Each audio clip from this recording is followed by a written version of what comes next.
Muy buenos días, muy buenas tardes o buenas noches. Aquí les habla el pastor Joel Rodríguez y estamos muy contentos de poder compartir con usted sobre un tema muy valioso aquí desde el discipulado wesleyano. Soy el catalizador de discipulado de las oficinas centrales de nuestra iglesia wesleyana aquí en los Estados Unidos y queremos compartir este pequeño podcast con usted sobre la salvación, pero no sin antes quiero presentarles aquí al pastor Héctor que nos cuente un poquito de su background y de dónde viene, dónde está y que él es el que nos va a estar guiando sobre este tema, sobre la salvación. Pastor. Bendiciones, saludos a todos. Hola, Joel. Un gusto compartir con ustedes este tiempo. Soy Héctor Ángel, vivo en Canadá hace 20 años, de origen cubano. Crecí en la iglesia del Nazareno y en la iglesia metodista y actualmente soy pastor en la iglesia wesleyana. Amén, qué bueno.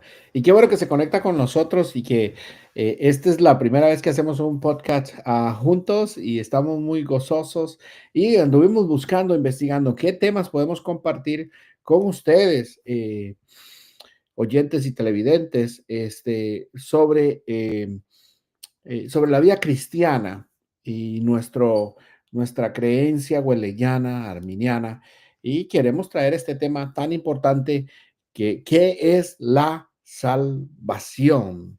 Y conceptos como si la salvación se pierde, no se pierde. um, Queremos darle una estructura hueleyana basada en las palabras de Wesley, del Señor Jesús sobre todas las cosas, ¿verdad? La Biblia, que ese es nuestro background, que esa es nuestra base fundamental, la palabra de Dios, pero también hubieron cosas que habló Arminio importante sobre la salvación. Entonces, queremos darlo desde una perspectiva arminiana wesleyana. ¿Qué es la salvación? ¿Qué creemos sobre la salvación? ¿Y cómo se define la teología bíblica wesleyana sobre la salvación? Tal vez el pastor Héctor puede darnos un concepto sobre esto y cómo podemos comenzar a definir este tema tan importante en nuestras creencias. Sí, hoy vamos a estar hablando sobre eso, sobre la salvación, un tema que compartimos todos los cristianos. Todos los cristianos estamos de acuerdo en que el ser humano después de la caída necesitaba ser rescatado, redimido, limpiado nuevamente de sus pecados y ser salvos es algo que todos necesitamos. En eso estamos de acuerdo. Ahora, en lo que nos distinguimos cada uno de los grupos cristianos muchas veces es en la forma en que somos salvos o quiénes son salvos, es que la salvación es para todos. Y como decía el pastor Joel, la noción de la salvación wesleyana es actualmente la más popular dentro de la iglesia cristiana a nivel mundial evangélica, y para nosotros que somos latinos, se puede decir que más del 75% de todos los cristianos latinos creemos y Wow. tenemos una visión arminiana wesleyana de la salvación. ¿Qué quiere decir esto? Que tenemos algunos puntos distintivos como que la salvación es para todos, que Cristo es el que comienza la salvación en nosotros a través de la gracia que nos toca y nos permite Ujú. encontrarnos con Él y arrepentirnos. ¿Qué otro punto distintivo tenemos? Creemos que la salvación se puede perder y por eso hay que cuidarla. Para nada creemos en esa doctrina de salvo, siempre salvo. Y así algunos puntos que vamos a estar viendo hoy a lo largo de este podcast que nos distinguen como iglesia cristiana wesleyana o de doctrina wesleyana que comparten. Les voy a decir, iglesia de Nazareno, metodista, pentecostales, wesleyanos, movimientos de santidad, iglesias de Dios. Son muchas y muchas las denominaciones que comparten esta visión de la salvación, que la vamos a estar compartiendo hoy con ustedes. Amén, qué lindo. Qué lindo poder tener esa, bueno, descubrir esos conceptos bíblicos sobre este tema tan bello. Me gusta mucho, hermano, y tal vez podemos enfatizar un poquito y entrar ahí con la experiencia que tuvo John Wesley en Aldergate. John Wesley compartía el Evangelio, pero todavía él no tenía la seguridad de la salvación. Y en Aldergate, eh, él no quería ir a este evento, ¿verdad? Evangelístico. Él no quería ser parte de este evento, pero ahí logró tener una experiencia maravillosa con el Espíritu Santo que lo cambió totalmente. Y yo creo que cada cristiano debe tener esto, ¿verdad? Una experiencia maravillosa con el Espíritu Santo que le trae la convicción de que es salvo, ¿verdad? Que le trae esa convicción clara de una transformación interna y de ahí en adelante comienza a producir frutos maravillosos.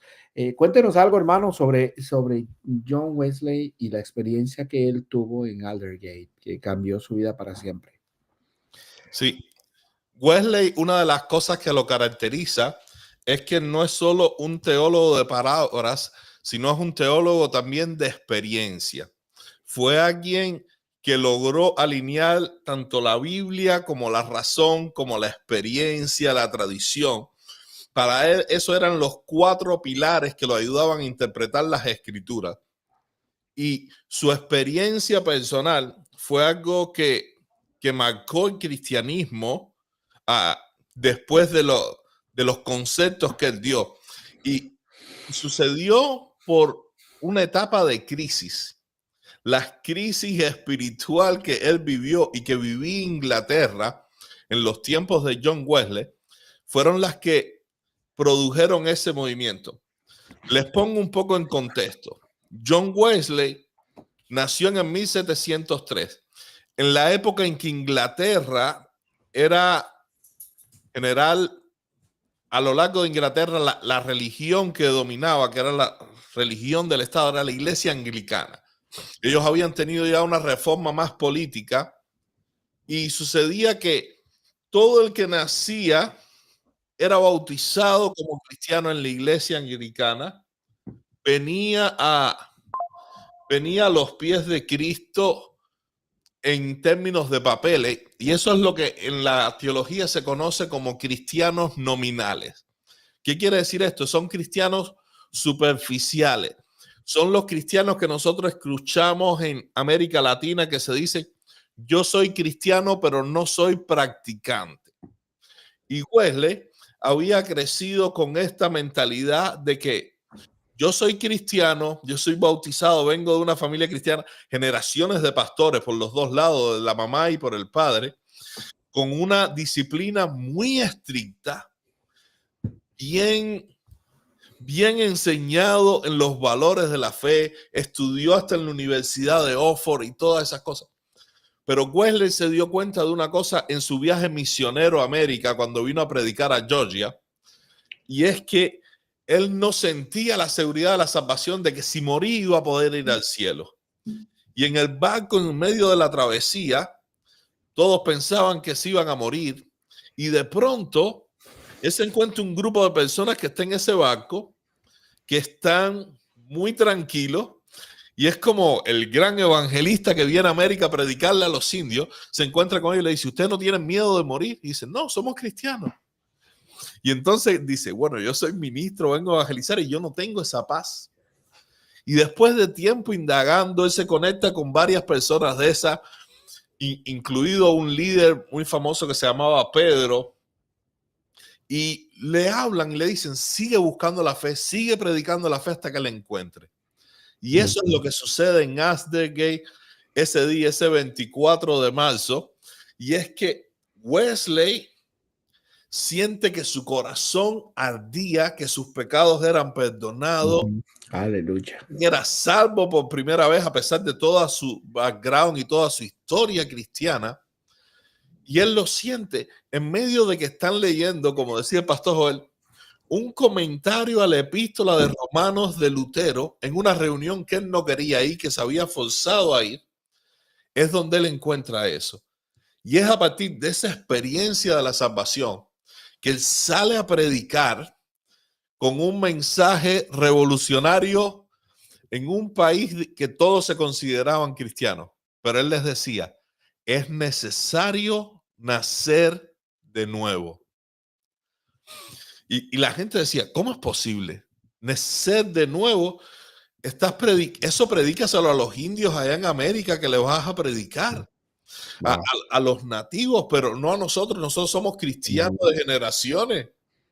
Pero Wesley se había dado cuenta que una cosa era ser cristianos en papeles, ser cristiano con un certificado de bautismo y ser cristiano de haber nacido de nuevo.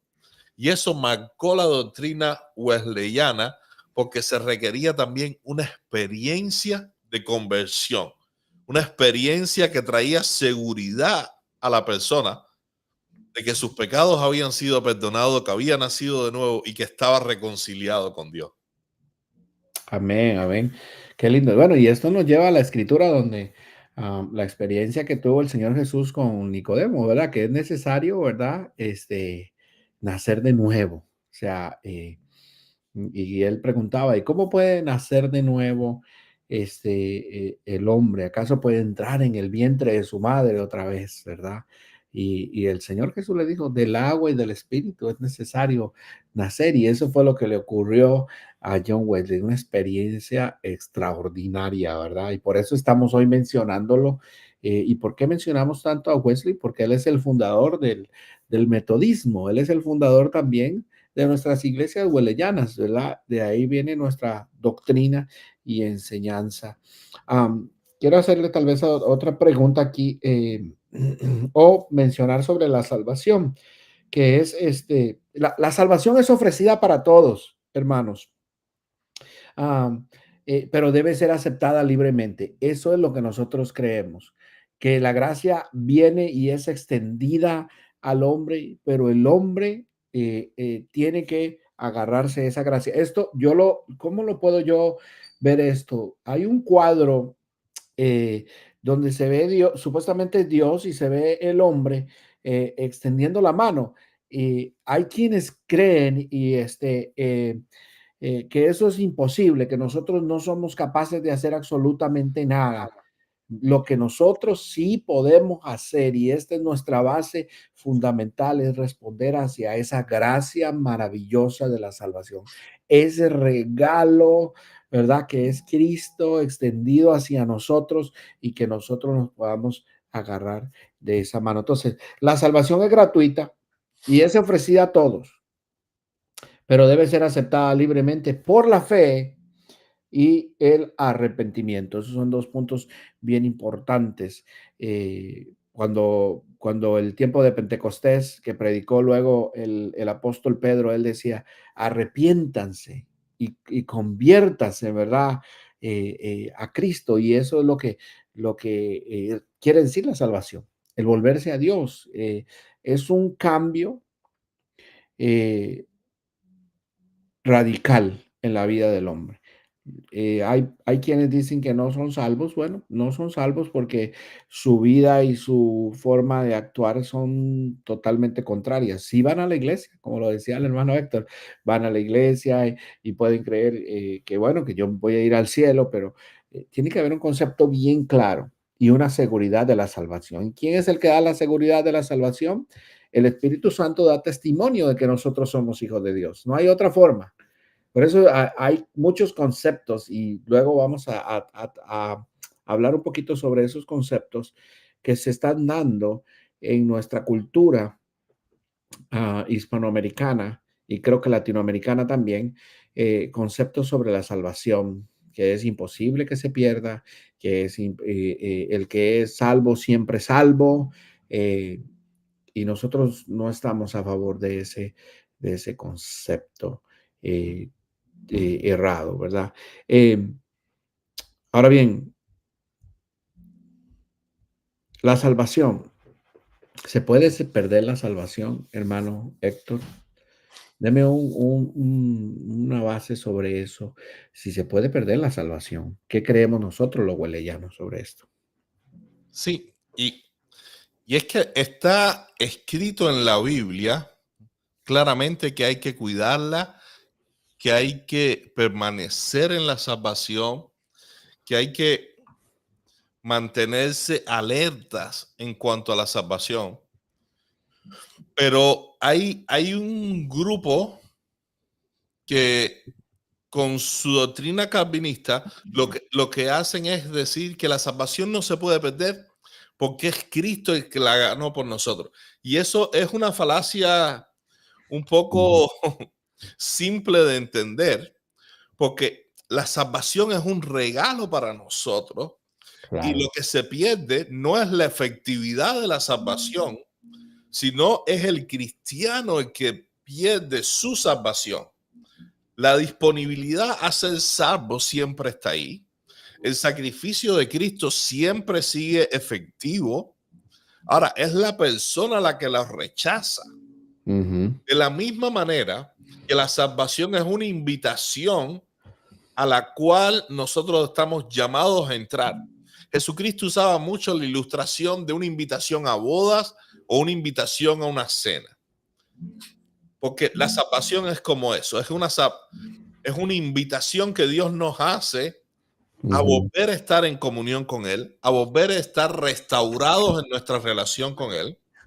Pero es una invitación que cuando la aceptamos, estamos en relación con Él, pero no caemos presos, no nos volvemos esclavos de esa relación, seguimos manteniendo la misma libertad si queremos dejar a un lado nuestra comunión con Dios. Es algo que está claro desde el principio en la Biblia, y es que Dios, cuando nos creó en su soberana voluntad, escogió crear seres con una voluntad libre, y eso es parte de ser creados a su imagen y semejanza. Tenemos una libre voluntad que podemos decidir amar a Dios, podemos decidir obedecer a Dios o desobedecerlo, no amarlo, amar más el mundo, amar más nuestra vida o amar a Dios. Eso está claro desde el principio. Y en cada una de las etapas y pactos que encontramos en la Biblia, vemos que ese principio siempre ha estado presente. Cuando vemos la creación, al hombre se le dio la potestad de obedecer o no a Dios, de comer del fruto o no comer. ¿Por qué? Porque Dios no quería robots. Dios no quería personas obligadas. Él creó seres humanos a su imagen y semejanza con una voluntad libre, la cual nos permitió comer del fruto y sufrir las consecuencias de esa desobediencia con Dios. Ahora, cuando vino la ley también fue presentada al pueblo de Dios, fue presentada a las naciones y había la misma invitación. Moisés dijo: hoy he puesto delante de ustedes el bien y el mal, la vida y la muerte. Él les aconseja, tomen la vida, pero le quedaba la libertad a cada uno de si escogían la vida o la muerte. Con Jesucristo en la muerte en el Calvario, Él muere con sus brazos extendidos para toda la humanidad, porque Juan 3:16 lo dice claramente, que de tal manera amó Dios al mundo que Él ha dado su Hijo unigénito para que todo aquel que en Él cree no se pierda, mas tenga vida eterna. Entonces, la invitación está ahí, la invitación está abierta, la gracia de Dios, que se conoce teológicamente como la gracia preeminente, pero es la gracia de Dios, está disponible para hacer que nuestro corazón vuelva a abrirse a Dios y hacerte esa invitación. Pero al mismo tiempo que somos cristianos ya, seguimos gozando de la misma libertad, de que si en algún momento yo decido por mi voluntad no seguir más a Cristo, yo pierdo mi salvación. No es una obligación, no es una prisión en la que estoy. Y eso es lo que se conoce como la apostasía. Y tenemos textos como Hebreos 6, tenemos textos como Pedro que dice que mejor les hubiera sido no conocer al Señor que una vez habiéndole conocido, volverse atrás. Hay muchos textos en la Biblia, en el Nuevo Testamento, donde se deja ver claramente que la salvación hay que permanecer, hay que cuidarla, hay que ser fiel hasta la muerte, dice. y yo te daré la corona de la vida. Ahora, los otros textos que usan los teólogos calvinistas, cuando uno los analiza bien, sin tener que hacer ningún tipo de maraña o engaño a la hora de interpretar, nos damos cuenta que está hablando de ministerios, de propósitos en cuanto a la vida terrenal y no a la salvación. Los textos que hablan de salvación claramente nos enseñan que hay que permanecer y cuidarla. Claro, qué tremendo, ¿verdad? Y qué bueno que nosotros sigamos en ese concepto. Primera de Timoteo 2:4 dice, desea que todos los hombres sean salvos y lleguen al pleno conocimiento de la verdad. O sea, eso es lo que el Señor quiere, que todos los hombres seamos salvos. Es lo Exacto. contrario a los calvinistas. Los calvinistas dicen, eres elegido, y hay otros que no son elegidos, ¿verdad? Si quieres evangelizas, si no quieres no evangelizas para los que ya están elegidos. Ese concepto como que no calza, porque si ya la persona está elegida, Dios lo va a traer por su gracia, ¿verdad? Hacia al retoño del Señor. Entonces, Dios desea que todos los hombres sean salvos y lleguen al pleno conocimiento de la verdad. Que eso queremos, eso es lo que estamos hablando hoy, de la gracia, Así es. de la salvación, de la verdad, que Cristo es la Ese verdad. texto es importante porque a veces los que no creen que la salvación se puede perder o los que no creen que hay elegidos para salvación y los que creen que hay elegidos para salvación y perdición, perdón, ellos van a decir, si Dios quiere que todos sean salvos, entonces eso es universalismo. Es que todos van a ser salvos, porque vuelven a desconocer que en su mente es una de las diferencias que tienen. Ellos creen que la gracia de Dios es irresistible. Que si alguien entra en contacto con la gracia de Dios, se tiene que convertir, se vuelve un robot, aleluya, gloria a Dios, y ya más nada. Y entonces al final le echan la culpa hasta de sus pecados a Dios, porque imagínate, si yo estoy pecando es porque me falta gracia, es Dios el que no me ha dado la gracia suficiente para los pecados. Y anulan la responsabilidad del hombre constantemente. Sin embargo, lo que enseña el texto es que Dios quiere, su voluntad es que todos sean salvos. La salvación está disponible para todos. ¿Por qué es que no todos van a ser salvos? Porque está la libertad humana. La Eso es lo gracia que de Dios nosotros toca llamamos el todo libre y es albedrío, que ese va a ser otro tema que vamos a compartir después, el libre albedrío.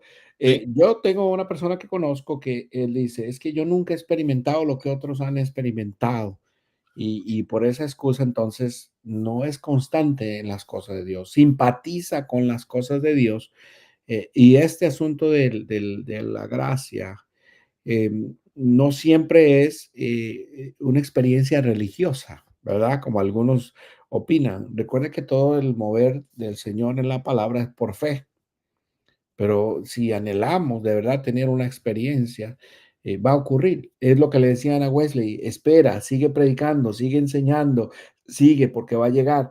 El asunto es que la gente no está dispuesta a perseverar en la palabra del Señor y por eso es que se regresan al mundo. ¿Y qué dicen los del otro bando? ¿Qué dicen? No, es que él no era elegido, es que él y no, simplemente fue porque desechó la gracia, no quiso aceptar el perdón y la transformación de su vida.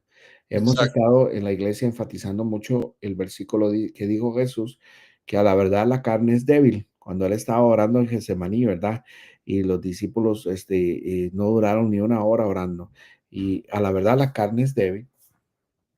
Entonces la gente se tiende a ese concepto. No, pastor, es que la carne es débil y viven en una vida pecaminosa.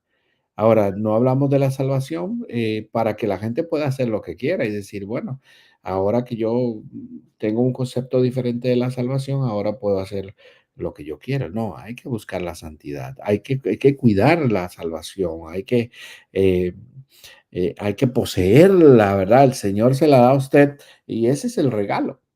Cuando predicamos en Navidad, ¿verdad? O Christmas, ¿cuál es el mejor regalo que usted ha podido recibir?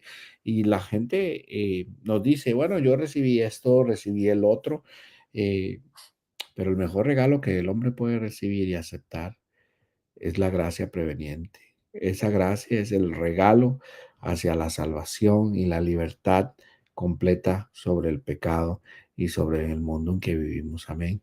Qué lindo tema, la verdad, Pastor Héctor, bien contento de estar Ese aquí. texto que menciona de la carne es débil, es increíble cómo se puede manipular y torcer las Ujú. escrituras, porque Sí, sí, eso es una parte del versículo, porque lo que está diciendo Jesús es, manténganse alerta, velad y orar, porque a la verdad el espíritu está dispuesto, pero la carne es débil. O sea, sacan de contexto lo que está diciendo. El énfasis del versículo no es decir que tenemos una carne débil. El énfasis del versículo está en velen y oren, claro. porque su espíritu está dispuesto, pero tienen una carne débil que necesita oración, que necesita buscar de Dios. Y en lugar de aprenderse, tengo una carne débil, tengo que decir, tengo un espíritu que está dispuesto y necesito orar y necesito ayunar, necesito buscar de Dios, leer la Biblia y memorizar más lo que dice Primera de Corintios 10:13, que dice que no hemos sido tentados más de lo que podemos soportar, sino Ujú. que juntamente con la tentación, Dios nos dará la salida. ¿Qué nos está enseñando? Somos más que vencedores, que aunque tenemos carne débil, tenemos el Espíritu de Jesucristo en nosotros, podemos vencer la tentación, pero al mismo tiempo, si lo descuidamos y dejamos nada más alimentando la carne, podemos terminar incluso apostatando y perdiendo nuestra salvación. Yo creo que es importante, no, la Biblia no nos aconseja que cuidemos las obras de la carne, sino las obras del Espíritu, ¿verdad? Y eso es importante. Hay un verso más aquí que quisiera enfatizar. Dice, la salvación es por gracia mediante la fe, no por obras. Y queremos ser claros en esto. Hay gente que cree que va a ir al cielo por todas las obras que ha hecho. Y los versos bíblicos son claros. Y lo dice Efesios 2:8 y 9. Dice, porque por gracia ustedes han sido salvos por medio de la fe. Y dice, por medio de la fe, dice, y esto no procede de ustedes, sino que es don de Dios, o sea, es un regalo de Dios, no por obras para que nadie se gloríe. Hay tantos cristianos que vienen a Cristo y luego dicen, ustedes hijos del diablo, que no, ¿verdad? Y se tiende a juzgar a las demás personas. Hey, este asunto es por gracia, te estás dando un regalo, no te lo ganaste tú, es simplemente Dios, en su infinita misericordia, te da ese maravilloso regalo y no somos más que nadie. Hay que orar por el que no conoce a Dios para que pueda volverse a Él, ya que es tan importante la salvación, ¿verdad? Así es. Sin salvación, si no hay salvación, estamos perdidos. Sin Cristo estamos perdidos. Y ahora, es importante entender que la salvación es una invitación, porque eso nos moviliza y nos hace entender la urgencia y la importancia del mensaje que nosotros tenemos que predicar. Hay cristianos que se han acomodado a un evangelio donde Dios hace todo y anulan la responsabilidad humana, y no nos damos cuenta de que hay personas que quizás no van a ser salvos porque no escucharon el mensaje que nosotros teníamos para predicar. Y como enseña el Antiguo Testamento, hay personas que van a perecer por su falta, pero su sangre va a ser demandada de nosotros. Nosotros Ah, tenemos que entender que Dios nos ha dado un ministerio que es el de reconciliar al hombre de nuevo con Dios, de la misma manera que nosotros fuimos reconciliados. Y ahora tenemos que predicar el evangelio. Y como estábamos hablando, Wesley tuvo esa experiencia y aún en sus años más avanzados, finales de los 70, principios de 80 años, casi antes de morir, días antes de morir, él se quejaba todavía de que ya no estaba tan fuerte de poderse levantar quizás a las 4 de la mañana, mm, que ya no podía predicar mensajes diarios y que a veces le costaba las fuerzas, no las tenías para predicar. Pero ese hombre hacía miles y miles de kilómetros predicando. Y no fue solo él. inspiró una generación que llevó al avivamiento, no solo en Inglaterra, en América y en muchas partes del mundo, donde los primeros predicadores en América atravesaban lugares todavía que no había ni carretera, atravesaban montes y hacían hasta 5.000, 7.000 kilómetros al año, perdón, en caballo, a pie, predicando en caminos que no eran seguros. ¿Por qué? Porque habían entendido la urgencia de la necesidad de predicar el evangelio, que es el que trae salvación. Y es lo que dice Pablo en Romanos, que no me avergüenzo del evangelio porque es poder de Dios para salvación Amén. a todo aquel que en él cree. Una vez más se ve la parte humana, a todo aquel que en él cree. Sin creer no hay salvación. Amén, qué bello, ¿verdad? Y nos toca a nosotros creer. Dios inicia el proceso, Dios inicia la gracia, Dios inicia dándonos todo. Nos toca. Esto es como cuando te estás ahogando en el mar y te tiran una cuerda.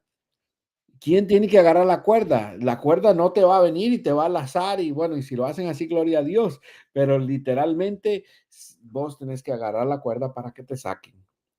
Sí, yo creo que esa es la única iniciativa nuestra, ¿verdad?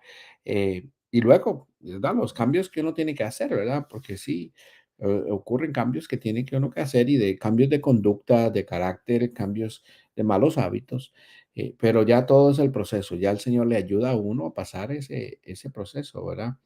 Em, Eso es algo que atacan, que van a decir, nosotros al reconocer de que tomamos la decisión de aceptar la obra de Cristo, porque nosotros no decimos que hacemos algo, nosotros Ujú. lo que decimos es que aceptamos la obra de Cristo. Le Aceptamos, estamos quitando la gloria a Dios. Y jamás. esto es una ridiculez, porque yo no creo que a nadie se le ocurra, alguien que tenga una operación del corazón, tiene que aceptar que el cirujano lo opere.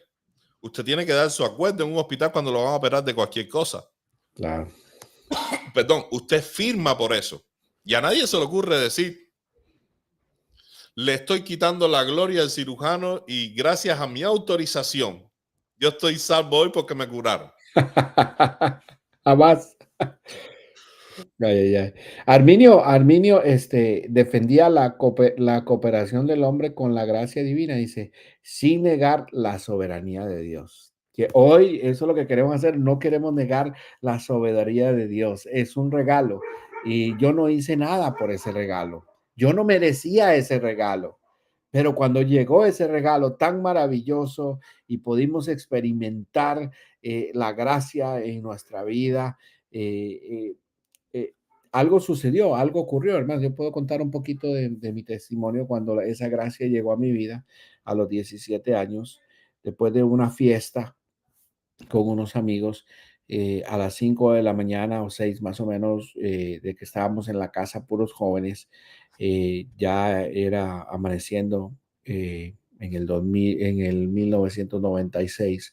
Cuando salí de ese lugar, yo me sentí mal y pude experimentar el decirle, Señor, si tú verdaderamente existes, yo quiero conocerte.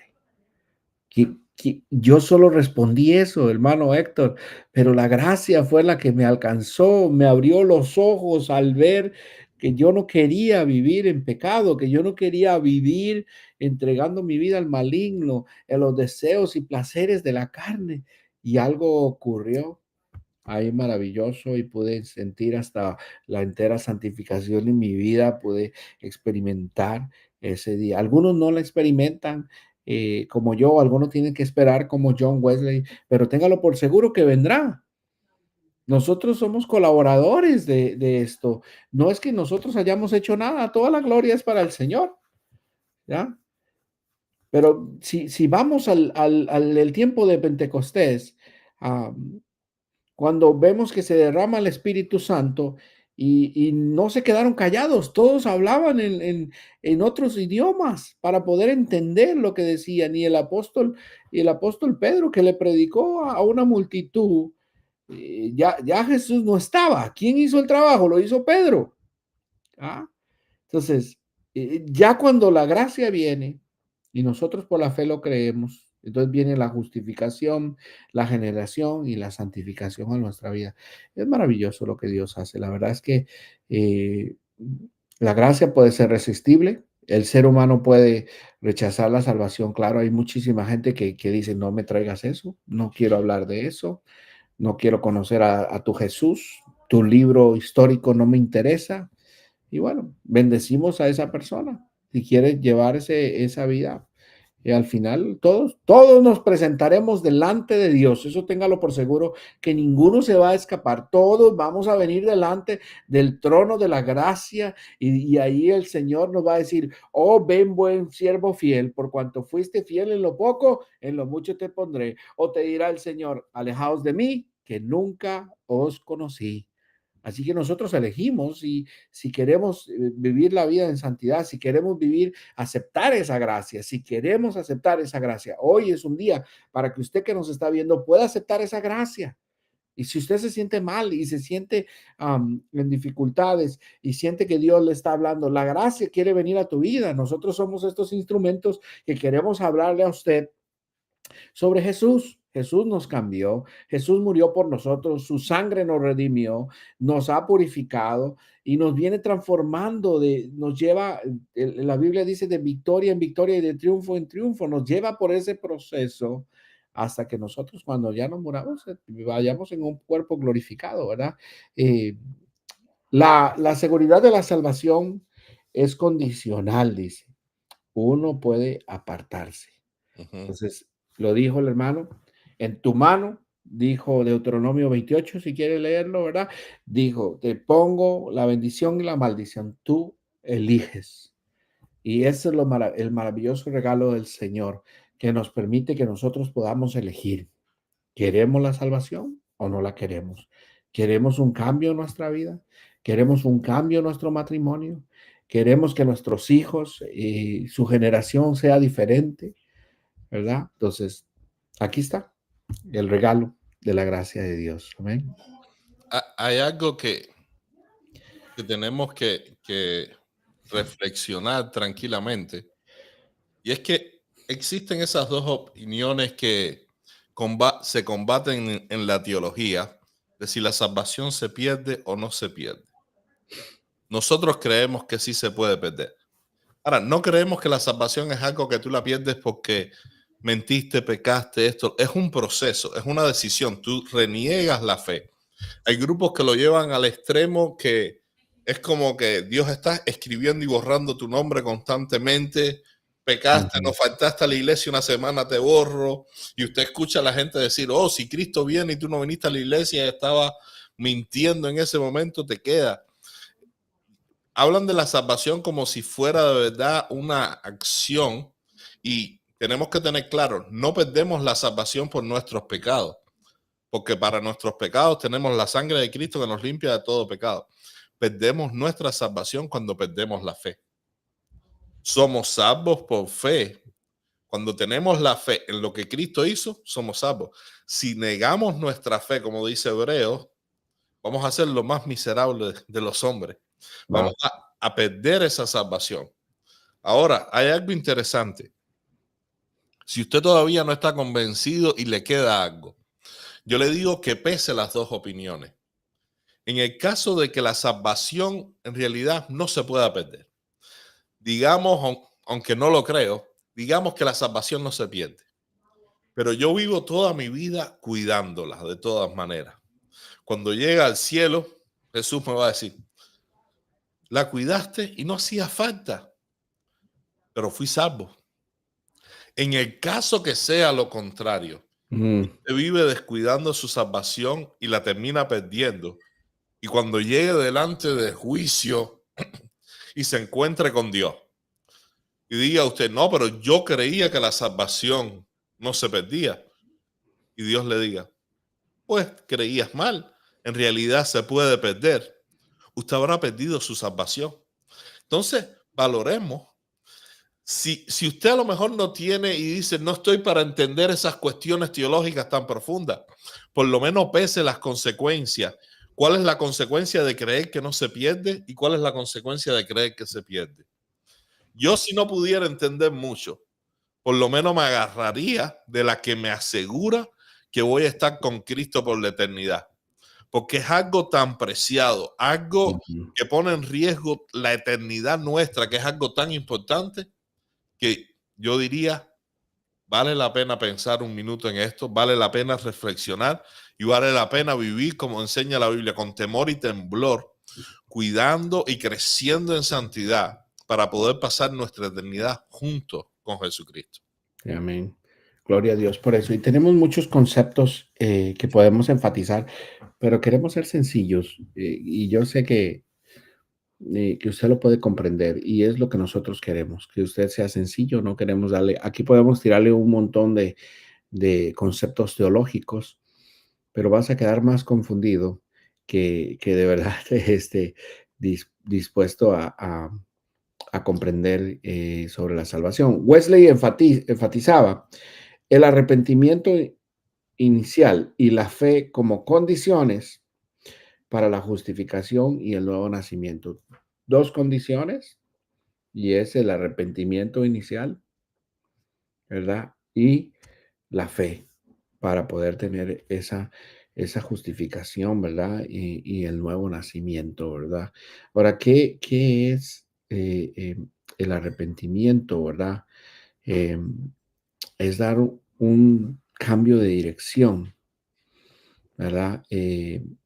Metanoia, según el original griego, que es cambio de dirección, que usted iba para el norte, ahora va totalmente para el sur. Cambiaste totalmente tu dirección. Ibas para un juicio eterno, a vivir con el enemigo, pero ahora no.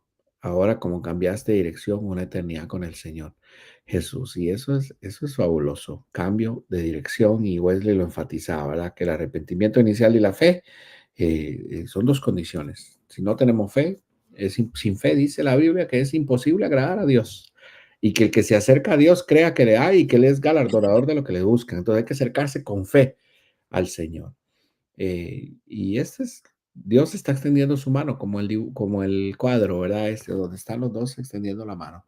Dios está extendiendo la mano para que usted lo tome de su brazo y pueda estar con Él con una eternidad, ¿verdad? Eso es maravilloso. ¿Qué más podemos hablar, hermano Ángel, sobre esto? Sí, hay una cosa que tenemos que entender que nos distingue del calvinismo, y es que ellos en su orden de la salvación, ellos hacen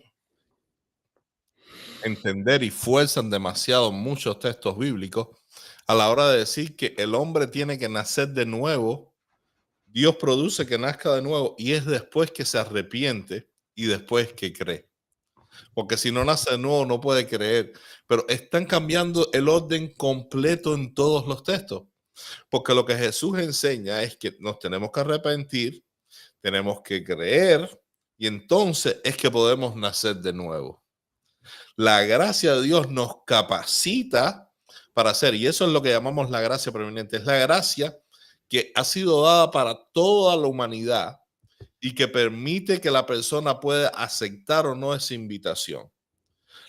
La frase que le dice Pablo al carcelero de Filipo es: cree en el Señor Jesucristo y serás salvo tú y tu casa. No dice sé salvo para que creas.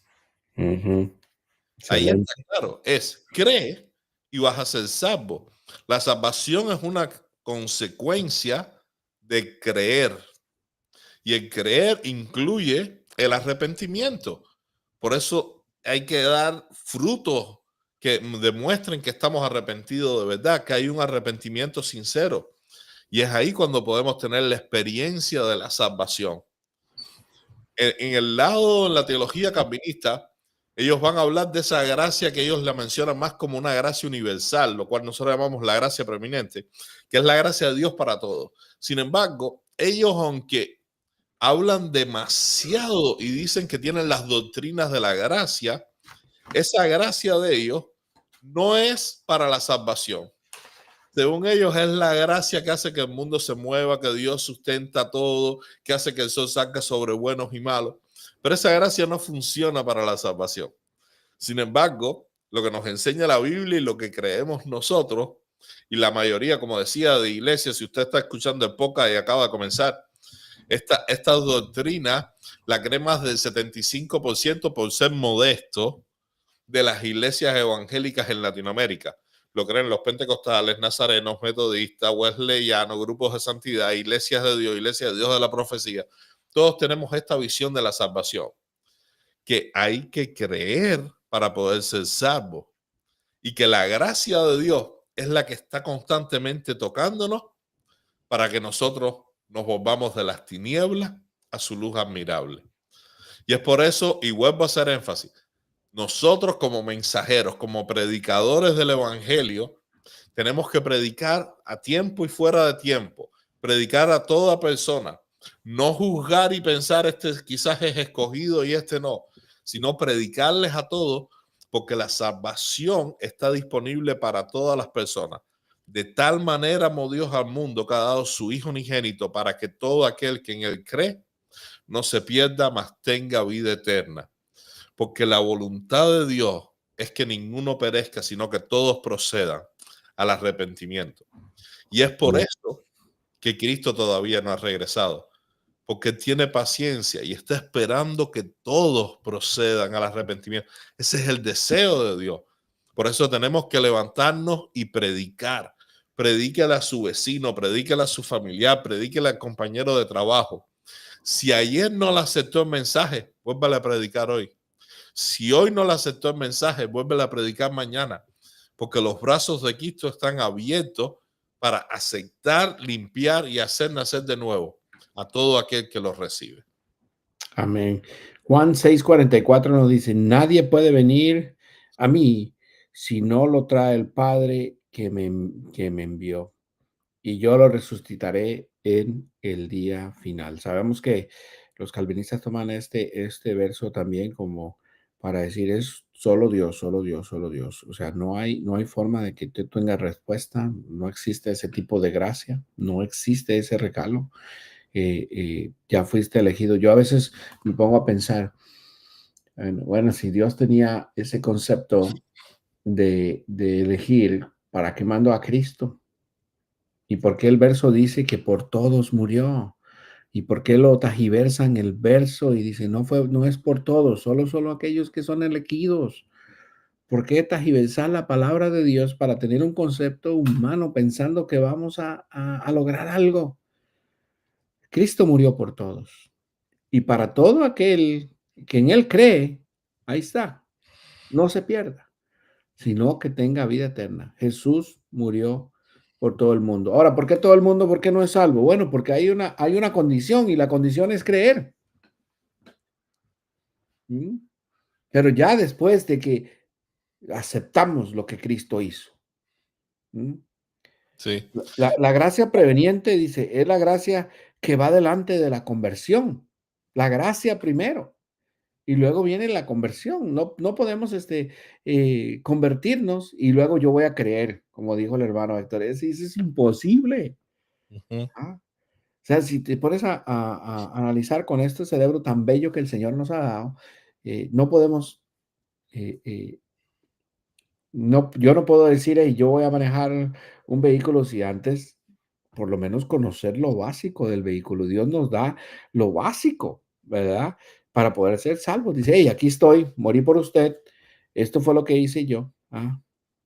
Entonces, dice así, la gracia preveniente es la gracia que va delante de toda conversión, tocando a toda persona, ah, despertándola, porque el único que nos despierta es el Señor, para poder, me ocurrió a mí, estaba muerto en delitos y pecados y la gracia me despertó. Fue la gracia a través del Espíritu Santo también, tocó mi vida.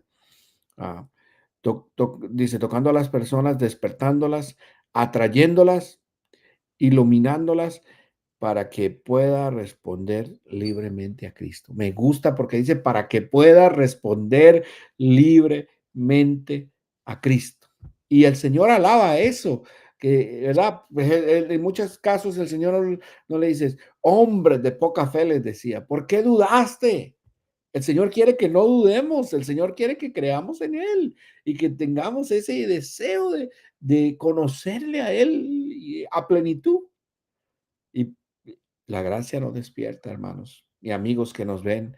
Eh, Ojalá usted se pueda despertar y nunca sea tarde para poder decirle a Jesús, sí, Jesús, quiero aceptarte en mi corazón.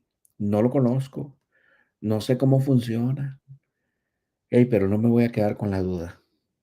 Quiero que hagas algo especial en mí. Hey, eso que están hablando ellos, yo quiero esa gracia, yo quiero esa felicidad, yo quiero ese gozo que se ve en estos varones.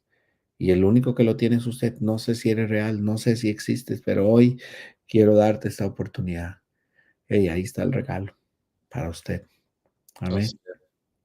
¿Qué más podemos conversar? Llevamos 51 minutos conversando. A ver si unos Yo, 5 minutos más yo creo podemos que conversar. pudiéramos cerrar con este texto de Juan 1:12 que dice, mas a todos los que les recibieron, a los que creen en su nombre, les dio potestades de ser hechos hijos de Dios. Aquí una vez más se nos muestra el orden. No dice a los que hizo hijo de Dios, creyeron y fueron recibidos. No, es a los que recibieron a Cristo. Usted ve una vez más la idea de la invitación a venir a las bodas, a venir a la cena, a compartir con Él. A los que recibieron a Cristo, a los que En creen en su nombre, su nombre. les dio potestad de ser hechos hijos de Dios. Hay una invitación y es por eso que muchos son llamados y pocos escogidos, porque Dios no escoge y después salva. No, hay una invitación, hay un llamado que es para todo, un llamado eficiente. El sacrificio de la cruz está abierto para todo, pero nosotros tenemos que recibir y creer en su nombre para poder ser hechos hijos de Dios. Entonces, el lado de Dios ya está hecho a 100%. El lado de Dios nunca va a fallar. El sacrificio de Cristo está dispuesto 24 horas hasta que des tu último aliento. Como ese hombre en la cruz que se arrepintió a última hora y Jesús le dijo, vas a estar conmigo seguro en el paraíso. Pero te toca a ti volverte a él, recibirle, creer y vas a ver cómo tu vida va a ser transformada. Tenemos que estar dispuestos a recibir esa invitación y nosotros que somos ya hijos de Dios, tenemos que estar disponibles para predicar esa invitación a cada persona, para que la salvación pueda ser anunciada y las personas puedan creer. Porque Pablo lo dice, ¿cómo van a creer si nadie les predica? Tenemos que predicar, tenemos que anunciar el evangelio, tenemos que ir a las personas que no conocen. Hay cristianos hoy en día que creen que su llamado es estar cogiendo errores teológicos a otros cristianos y pasan más tiempo criticando, condenando, se autoproclaman atalayas o superatalayas, mensajeros de Dios, vigilantes de Dios. Lo que usted va a ver por ahí nombres de todo tipo y lo único que hacen es criticar lo que creen otras personas. Pero nuestro llamado real de cada hijo de Dios es compartir nuestro testimonio, es compartir el evangelio de salvación, buenas noticias. Estaba muerto, estaba perdido, sin esperanza. Cristo murió por mí y resucitó para darme una vida eterna si yo creo y me arrepiento en Él y voy a vivir con Él por la eternidad. Hay salvación, hay sanidad, hay restauración. El Espíritu Santo quiere morar en ti. Son tantas las buenas noticias que tenemos para compartir que no debería cansarnos el tiempo para estarnos criticando. Tenemos que aprender a abrir nuestros ojos y alentarnos unos a otros en lo que creemos. No quiere decir que no tengamos diferencia y que no hablemos de ella.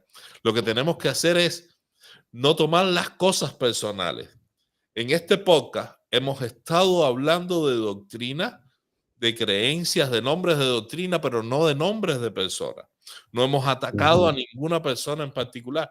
¿Por qué? Porque creemos que no estamos llamados a criticar ni a nuestro hermano, ni a nuestro enemigo, ni al creyente, ni al no creyente, sino que estamos llamados a edificar y tener conversaciones, encuentros, debatir de la palabra, eso está bien, pero sin faltas de respeto, sin ataques personales.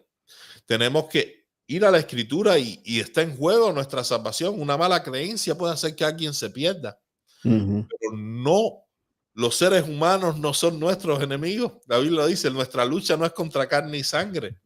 Nuestra lucha es contra huestes espirituales, que es el que tiene cegado el entendimiento de las personas para que se pierdan.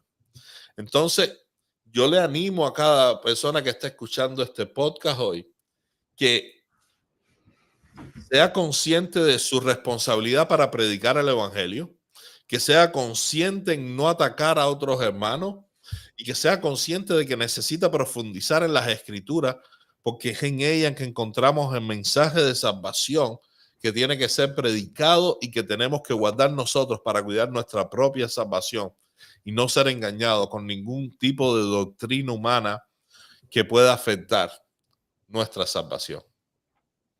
Amén. Hemos hablado de esos conceptos, hemos hablado de la gracia, de la salvación, hemos hablado que se puede rechazar, hemos hablado de la fe, en fin, hemos hablado un montón de temas en un solo ratito.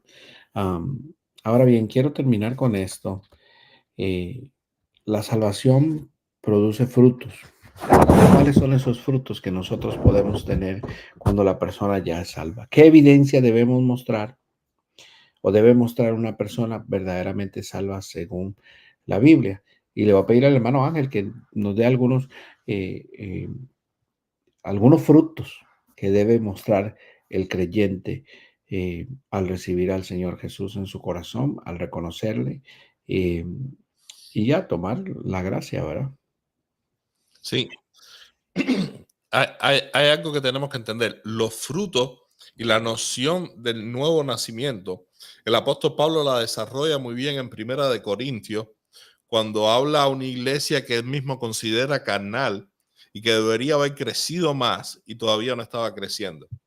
Y esto nos muestra de que el crecimiento en la conversión, el cambio es radical en nuestra intención, pero la perfección es una carrera que va a durar toda nuestra vida y que tenemos que ir creciendo. El legalismo no acepta, perdón, el legalismo no acepta el proceso del cristiano. El legalismo quiere que usted de la noche a la mañana ya tenga la apariencia de un cristiano, la actitud del cristiano y ya, se volvió cristiano y tiene que ser así ya. Y le van a decir, usted ya no puede hacer nada porque usted ya es cristiano. Sin embargo, lo que nos enseña la Biblia, incluso en Filipenses 1:6, es que podemos estar convencidos de esto, que el que comenzó en nosotros la buena obra, la perfeccionará hasta el día de Jesucristo. Hay un tiempo de perfección, hay un camino en la vida y los frutos tienen que ir en aumento. Los frutos tienen que ir creciendo, pero tenemos que aprender a disfrutar el proceso también.